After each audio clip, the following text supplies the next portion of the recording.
말씀의 직접적으로 내용인 4절 한 절 같이 읽겠습니다. 시작. 금향로와 사면을 금으로 싼 언약궤가 있고 그 안에 만나를 담은 금 항아리와 아론의 쌍난 지팡이와 언약의 돌판들이 있고. 아멘. 성소에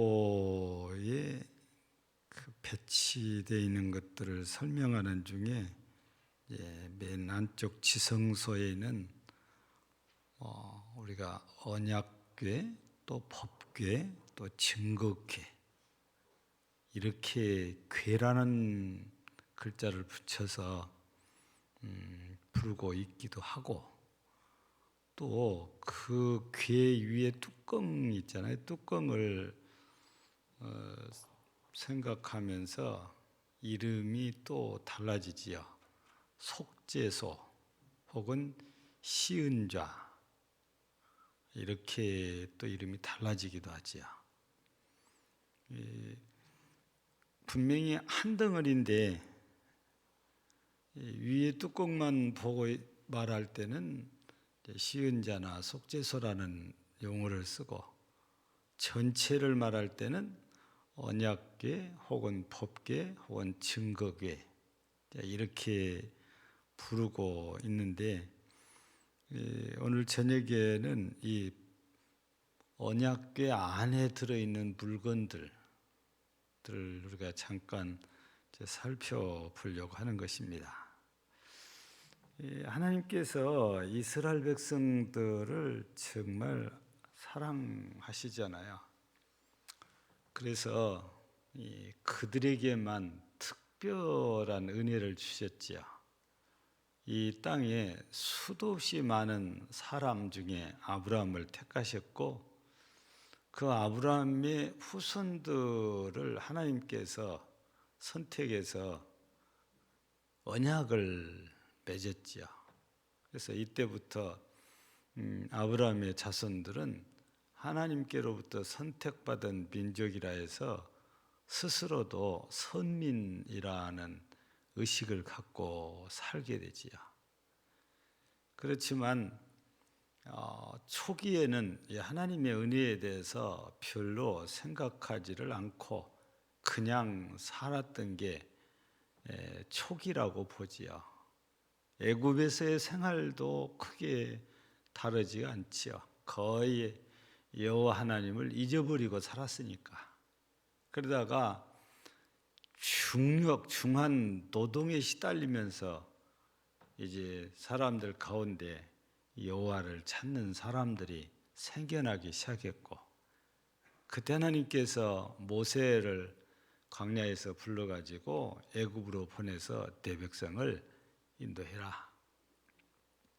모세에게 엄청난 사명을 부여를 하셨죠. 그래서 모세는 거절하다가 결국에는 하나님의 말씀에 순종해서 애굽으로 가서 많은 어려움 속에서 하나님의 역사를 따라 출애굽을 이제 하게 된 거지요. 근데 그 출애굽의 과정 속에서 하나님께서 이스라엘에게 정말 놀라운 은혜들을 베풀었거든요. 또 나와가지고도 홍해바다를 건너는 일, 쓴물이 달게 되는 일, 모두가 하나님께서 주신 은혜예요.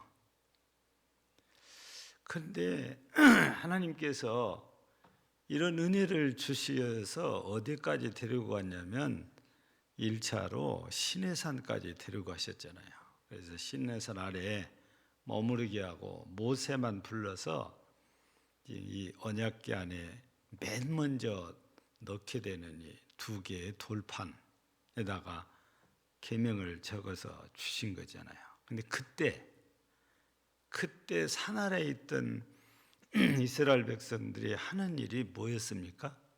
그때 이스라엘 백성들이 산 아래에서 하고 있는 일. 아론을 앞세워서 금송아지를 만들어 가지고 거기다가 제사하고 그 앞에서 춤추고 노래하면서 이것이 우리를 애굽에서 인도해내는 하나님이다. 그러고 있었잖아요.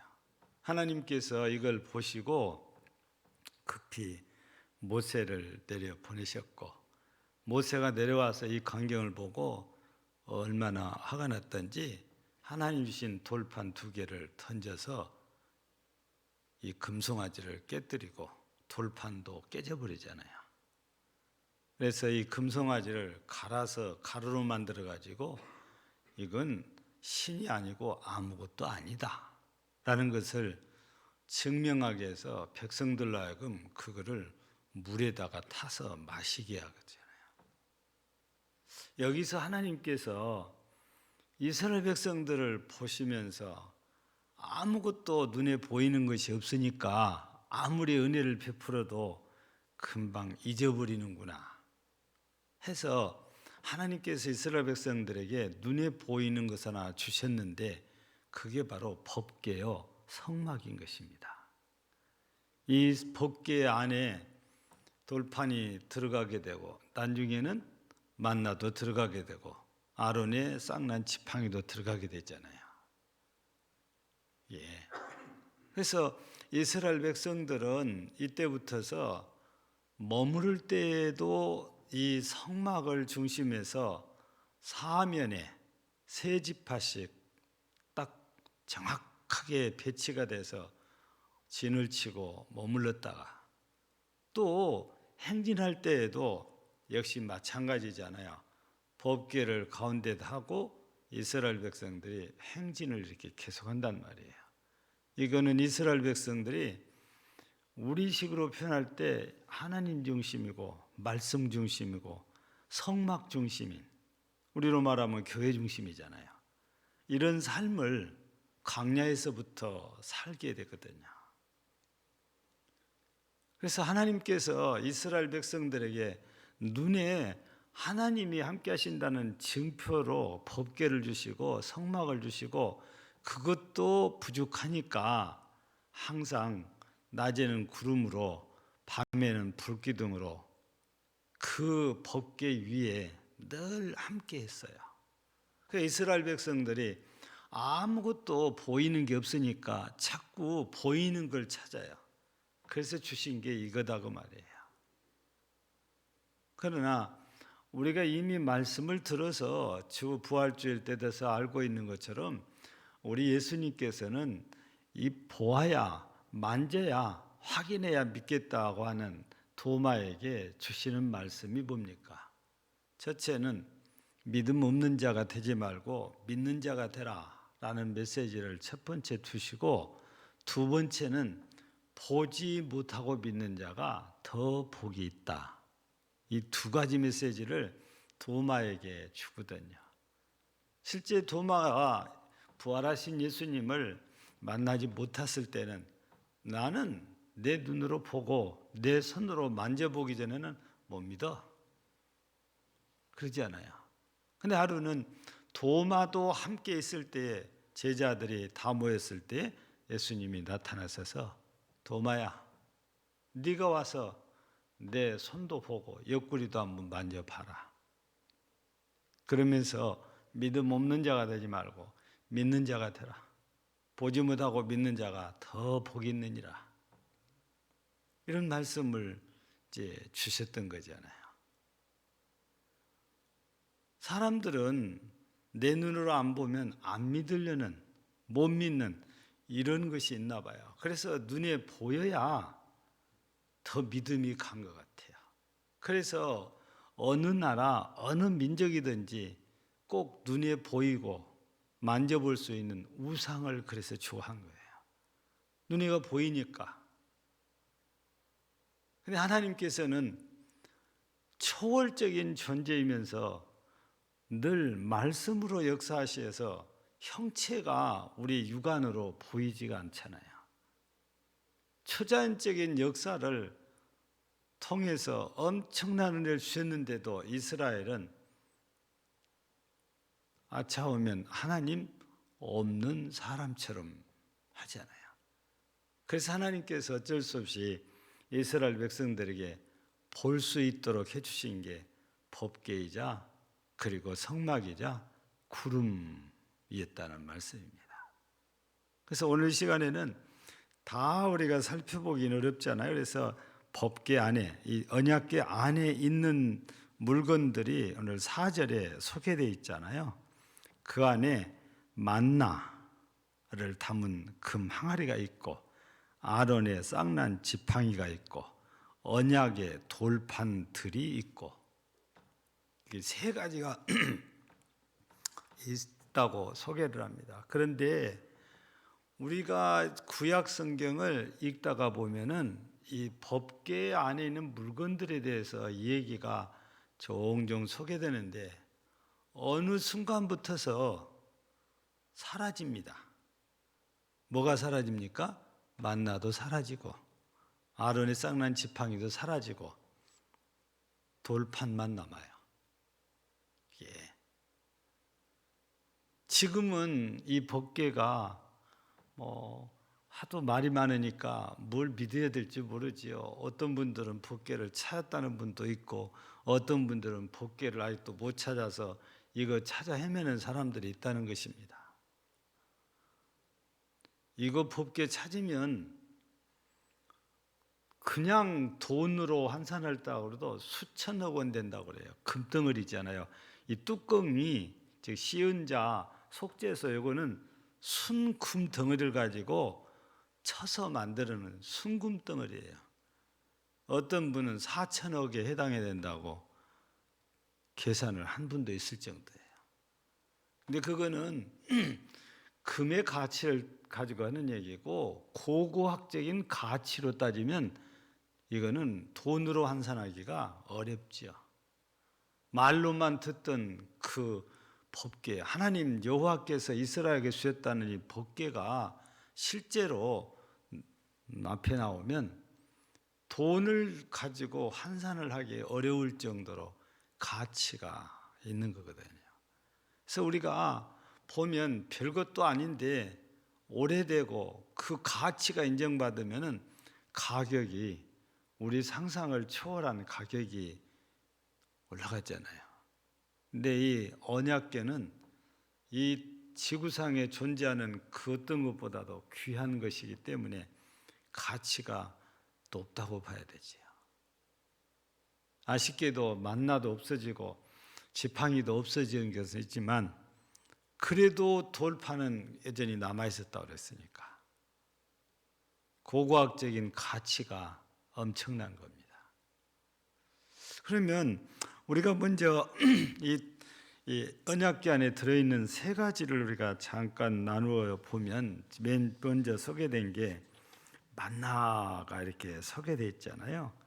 만나는 이스라엘 백성들이 애굽에서 나와가지고 약 한 달이 지나니까 가지고 나온 식량이 다 떨어졌어요. 더 이상 먹을 것이 없는 겁니다.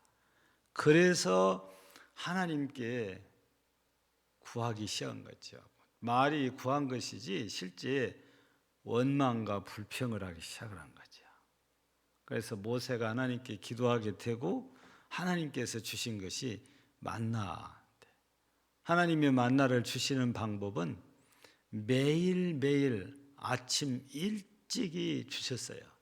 그래서 아침에 일찍이 자기들의 장막 밖에 나가보면 꼭 눈 쌓인 것처럼 하얀데 둥글하고 납작한 것들이 막 쌓여 있는 겁니다. 그래서 맨 처음에 이것을 보고 이스라엘 백성들이 이것이 무엇일까? 그런데 히브리 말로 이것이 무엇인가를 히브리 말로 바꾸면 만나 이렇게 됐어요. 그래서 우리한테는 이것이 무엇인가로 번역돼서 우리한테 알려진 게 아니고요. 그냥 그대로 히브리어 발음 그대로 만나로 우리한테 전달이 됐고, 물론 성경을 보면 그 뜻이 이것이 무엇인 거라고 풀이가 되어 있습니다. 신기한 거잖아요. 아니 자고 나와 보니까 지면에 하얀 것들이 다 널려 있으니까. 그래서 이거를 절대 많이 거두지 말고 필요한 만큼만 거두라 하잖아요. 그리고 안식일에는 안 주니까 안식일 예비일, 그러니까 금요일 날은 이틀분을 거더라. 그런데 하나님의 말씀을 듣지 않다가 많이 걷어놨다가 평일에 벌레가 생겨가지고 어려움을 겪는 사람도 있었고, 안식일에 안 준다고 그랬는데 설마 하고 안 거뒀다가 굶어야 되는 사람도 있었고, 말씀대로 순종하면은 문제가 없는데 이스라엘 사람들 가운데도 여호와의 말씀을 거역하는 사람들이 이렇게 나타나는 거죠. 이거는 뭘 우리에게 의미하냐면, 하나님의 은혜는 한 번 딱 받고 그냥 몽땅 받고 끝나는 것이 아니고 매일매일 받아야 된다는 말씀이에요. 이 만나는 하나님께서 은혜로 주신 거잖아요. 이스라엘 백성들이 아무리 양식을 구하려고 해도 광야에서는 구할 길이 없어요. 구할 수가 없어요. 그리고 그 수많은 백성들이 어떻게 양식을 구해서 먹겠습니까? 오늘 신약 성경에서 남자만 5,000명 돼도 떡값이 200데나리온이나 된다고 그랬습니다. 근데 그것도 구할 길이 없다고 그랬어요. 그런데 5,000명이 아니라 당시 상황을 봐서 약 어림잡아 200만 이상 되는 인구인데, 그 많은 사람들의 먹거리를 매일매일 어떻게 해결하겠어요? 사람들의 힘으로는, 능력으로는 불가능합니다. 그런데 하나님께서는 그거를 40년 동안 먹여주거든요. 그래서 이거는 이스라엘 백성들이 아무것도 한 것이 없이 하나님이 거저 주셨다 해서 만나는 은혜를 상징해요. 그냥 은혜로 주신 것이니까. 그 은혜는 한 번 받고 끝나는 것이 아니고 계속 매일매일 받아야 살아나는 게 은혜인 거죠. 그래서 우리도 하나님께 은혜를 한 번 받고 끝내려고 하면 절대로 안 됩니다. 계속 은혜를 받아야 우리 영이 새롭게 되는 거죠. 그래서 이 만나를 얘기하면 첫 번째는 하나님께서 주신 은혜라는 것을 우리가 이제 받아야 되고, 두 번째는 이 예수님께서 이 만나 얘기를 합니다. 광야에서 하늘에서 만나를 내려줬다는 것입니다. 그런데 예수님께서 요한복음 6장에 와서 보면은 예수님 자신을 가르쳐 나는 생명의 떡이니 내게 오는 자는 결코 줄이지 아니할 터요 나를 믿는 자는 영원히 목마르지 아니하리라. 우리 요한복음에서 이 말씀을 주시거든요. 그런데 이 말씀 뒤에 조금 넘어가서 51절에 가서 보면은 이런 말씀이 소개되어 나는 하늘에서 내려온 살아있는 떡이니 사람이 이 떡을 먹으면 영생하리라. 하나님께서 주셨어도 만나는 영생은 아니에요.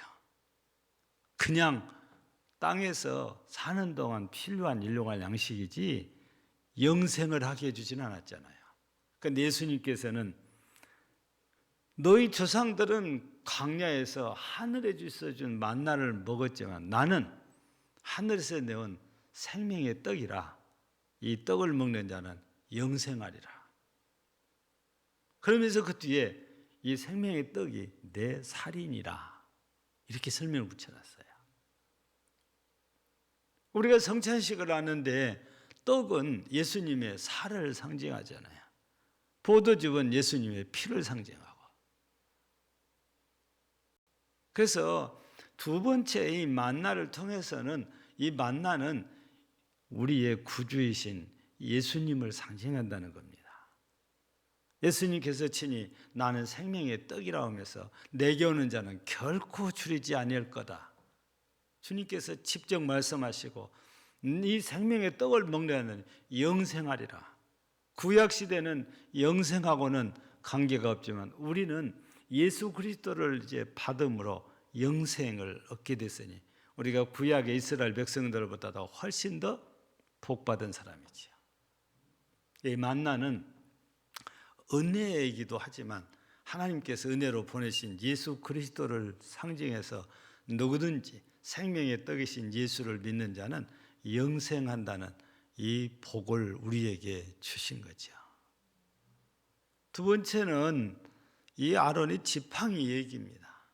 이 아론의 지팡이 얘기가 자세하게 소개된 곳은 구약 성경 민수기 17장이에요. 새벽에 계속 이어 나오신 분들은 함께 이미 살펴본 얘기들이거든요.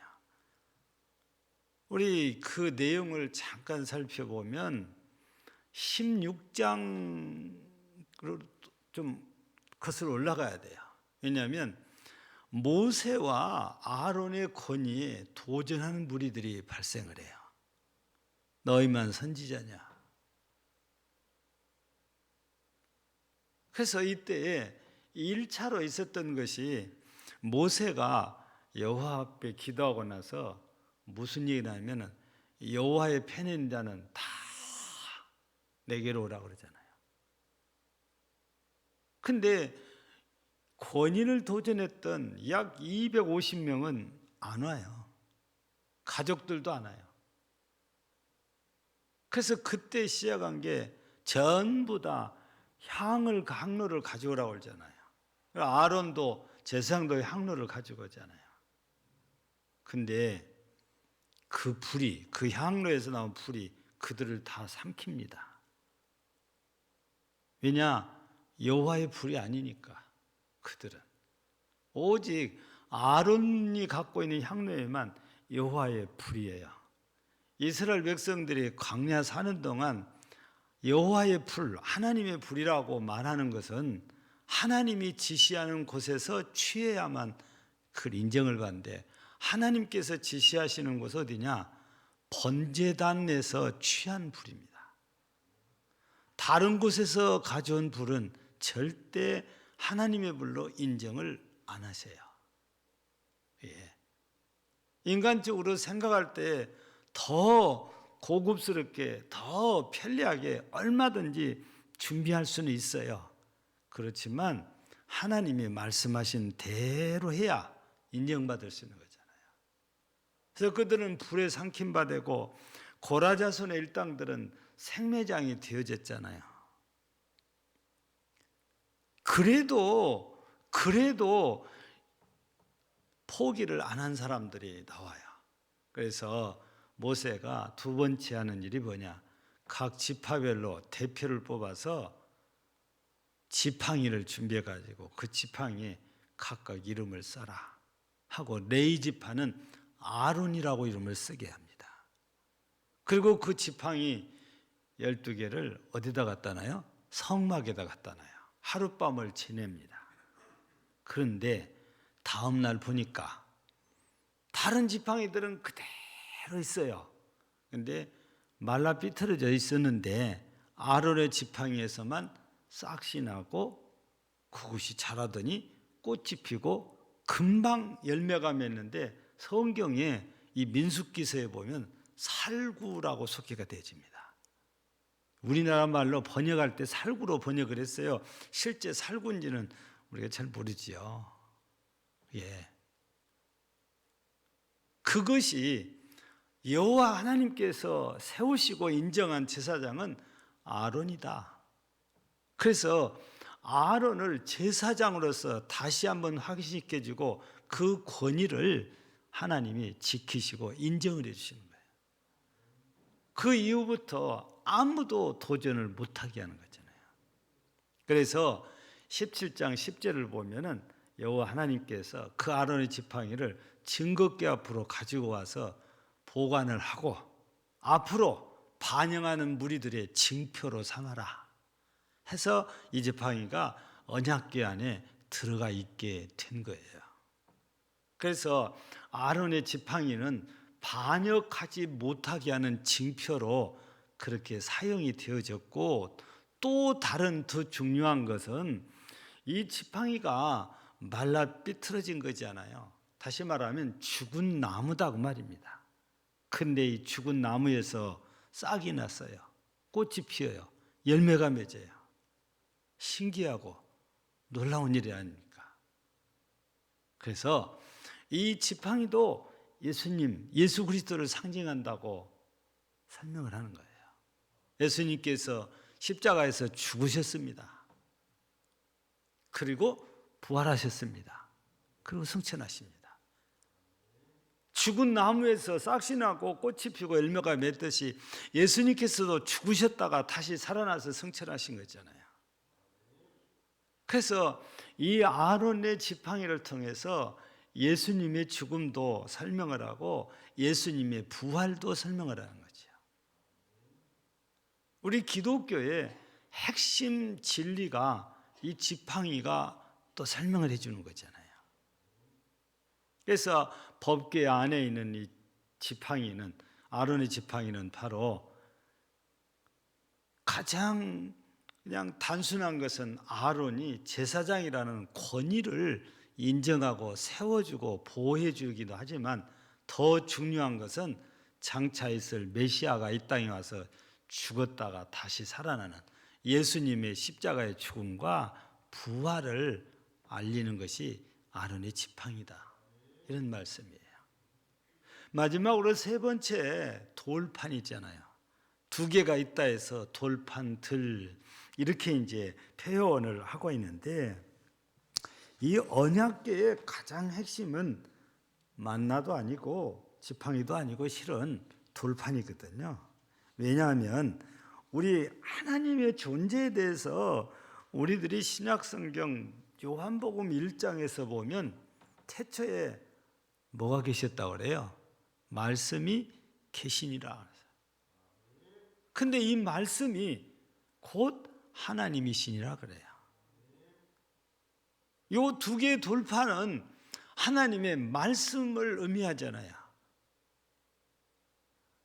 그러니 하나님 자체를 증거하는 것이 이 두 개의 돌판이거든요. 그래서 이스라엘 백성들이 앞서도 설명을 드린 것처럼 하나님 중심한 그 표로 항상 이 법궤가 있는 이 성막을 중심해서 진을 치기도 하고 행진하기도 했다 그 말입니다. 이 말씀이 너무너무 중요하기 때문에 이스라엘 백성들에게 하나님께서 모세를 통해서 강조한 것이 쇠마라고 그러잖아요. 쇠마라고.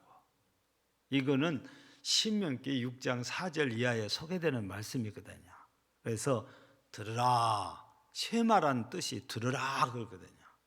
그 내용들을 보면은 오늘 내가 내게 명하는 이 말씀을 너는 마음에 새기고 내 자녀에게 부지런히 가르치고 집에 앉았을 때든지 길을 갈 때든지 누워 있을 때든지 일어날 때든지 이 말씀을 강론할 것이며 가르칠 것이며 너는 또 그것을 네 손목에 매어 기호를 삼고 네 미간에 붙여 표로 삼고 내 집 문설주의 바깥문에 기록할지니라. 예. 그러니까 들고 날 때 보게 만들고 길을 가면서도 이마에가 붙어 있고 팔목에도 붙어 있으니까 늘 기억하게 하는 것입니다. 길을 갈 때도 가르치라고, 앉았을 때도 가르치라고, 누웠을 때도 가르치라고. 항상 이 말씀을 가르치라는 것은 그만큼 말씀을 잊지 말아야 된다는 겁니다. 그래서 그냥 돌판에 새겨놓고 두는 것이 아니고 오늘 말씀에 마음에 새기고 너는 마음에 새기고 이렇게 말씀하신 거죠. 이 돌판은 하나님의 말씀을 상징하기 때문에 이 말씀이 우리도 가장 중요하게 얘기잖아요. 그래서 이 말씀을 따르는 사람들은 하나님께 더 큰 은혜를 입고 더 큰 복을 받게 되잖아요. 일찍이 다윗 왕도 죽기 전에 솔로몬을 불러놓고 그 말씀 주시거든요. 네 하나님 여호와의 명을 지켜 그 길로 행하여 그 법률과 계명과 율례와 증거를 모세 율법에 기록된 대로 지키라. 그리하면 네가 무엇을 하든지 어디로 가든지 형통하리라. 여러분 이 말씀은 우리가 더 먼저 들었는데 여호수아서 1장에서 보면은 이게 소개되잖아요. 하나님께서 여호수아에게 주시는 메시지잖아요. 너는 마음을 강하게 하고 담대히 하라 하면서 내 종 모세를 통해 준 율법을 좌로나 우로나 치우치지 말고 지켜라. 그리하면 네가 어디로 가든지 무엇을 하든지 내가 너와 함께하여 형통케 하리라. 하나님께서 주신 말씀, 모세를 통해서 이 말씀을 지키고 살면 뭘 하든지 어디로 가든지 여호와 하나님께서 임마누엘로 함께하사 우리를 형통하게 해주시겠다. 일찍이 여호수아에게 약속을 주셔서 여호수아가 순종했더니 신기하게 여리고성이 무너지는 체험을 합니다. 언제 대포를 쏜 적도 없잖아요. 요즘 말하면 미사일을 발사한 적 없잖아요. 그냥 성만 몇 바퀴 돌았는데, 그리고 고함 치라고 그래서 나팔 불면서 고함 질렀는데 그 튼튼한 성이 애기들 장난으로 만드는 모래성처럼 그냥 무너져 내리잖아요. 이해할 수 없는 미스테리한 것이 여리고성에 무너진 거거든요. 하나님의 아주 특별한 역사로 여리고성이 무너졌어요. 왜 그렇게 된 겁니까? 하나님께서 시킨 대로 했을 뿐인데. 그래서 하나님께서는 하나님께서 주신 이 말씀에 순종하기만 하면 뭘 하든지 어디로 가든지 하나님이 함께 있어서 형통하게 해주시겠다고 약속을 하신 거예요. 그러니 이 두 돌판, 즉 말씀을 상징하는 돌판이 얼마나 중요한 겁니까? 귀한 것입니까? 엊그제 보니까 우리 가까운 곳이지요. 나는 뭐 아파트를 짓나 이렇게 생각을 했어요. 그랬더니 써져 있는 거 보니까 무슨 유물 발굴 중 그렇게 써놨어요. 거기 말하자면은 지금 이 온플러스가 삼성 서비스센터 있죠. 그 바로 옆에 뒤쪽에 엄청 넓게 천막으로 다 막아놨더라고요. 그래서 이거 아파트 진가 그랬더니 지나오다 보니까 무슨 유물 발굴 중 그렇게 나와요. 사람들이 거기서 오랜 세월 동안 살았잖아요. 얘기 듣기로는 한 집안만 해도 한 집이 그 자리에서 400년을 살았대요. 그러니까 그 이전부터서 사람들이 살았으니까 유물이 나올 만도 하는 것입니다. 그래서 유물 발굴 다 끝나면 집을 짓든지 공원을 만들든지 뭔가 하겠죠. 여러분, 우리가 그리스도인으로서 가장 중요하게 여기는 것이 말씀이에요. 하나님께서 말씀으로 천지 만물을 창조하셨는데 그 말씀이 육신이 되어 우리 가운데 오셔서 우리의 구주가 되시고 우리를 살리시려고 생명의 떡이 되어 주신 분이잖아요. 그러니 말씀에서부터 모든 것들이 시작이 돼요. 그러니 누가 뭐라고 해도 이 언약궤 안에 있는 돌판, 말씀을 상징하는 거, 그 하나님을 상징하는데 이게 그래서 중요하다, 이런 말씀인 거죠. 그래서 오늘 저녁에 우리가 그냥 그 언약궤 속에 이 세 가지가 들어있다라는 것만 알고 넘어갈 일이 아니고 그 세 가지가 의미하는 것을 우리가 기억을 해야 돼요. 만나는 하나님께서 값없이 주시는 그 은혜인데 그것도 예수님이 생명의 떡이라는 것을 설명을 하니까 이 만나도 참 소중한 거지요. 지팡이는 예수님의 죽음과 부활을 또 설명하니까 중요한 것입니다. 돌판은 하나님께서 말씀으로 천지 만물을 창조하시고 우리 육신을 입고 오셔서 우리를 구원해 주시니까 말씀 중요하지요. 중요하지 않는 것이 아무것도 없다 할 정도로 모든 것이 다 중요한데 우리 모두가 이 말씀을 통해서 기억해야 될 것은 뭡니까? 하나님께서 우리들을 구원하시려고 얼마나 애쓰고 힘쓰신가를 보여주는 거예요. 광야 이스라엘 백성들을 굶어 죽도록 버리지 않고 40년을 먹여 살리잖아요. 구해주려고 약속대로. 예. 그 약속을 지키려고 말씀이신 하나님이 직접 육신을 입고 오셔서 십자가에서 죽으시고 부활하셔서 누구든지 믿고 따라오면 생명이 떡이 되신 예수님을 믿고 따라오면 영생을 얻게 해주잖아요. 그래서 우리가 지금까지도 오직 예수 그리스도만 바라고 살아온 것처럼 앞으로도 예수 그리스도만 바라보고 살아가면 우리는 당연히 구원받은 자로서 하나님의 나라에 들어가고 절대 줄이지 않게 되십니다. 모두 믿음의 주여 온전케 하시는 인 예수 그리스도, 우리의 생명의 떡이요 우리의 영원한 만나요 우리의 구주이신 이 예수 그리스도만 바라보고 나아가는 우리 모두가 되시기를 주의 이름으로 축복합니다. 하나님 우리 아버지 감사합니다. 언약궤 안에 들어있는 이 세 가지를 통해서 결국에 예수님을 우리에게 말씀하시고 계십니다. 정말 우리가 믿고 바라보고 끝까지 따라가야 될 이는 오직 예수뿐입니다. 그분이 우리의 생명이고 그분이 우리의 길이라고 하셨습니다. 우리 모두 지금까지 그리했던 것처럼 앞으로도 계속해서 변치 않고 믿음의 주여 온전하게 하시는 예수 그리스도만 바라보고 천국까지 가서 영생 복락을 누리는 복된 성도들이 모두 되게 하옵소서. 예수님 이름으로 기도하옵나이다. 아멘.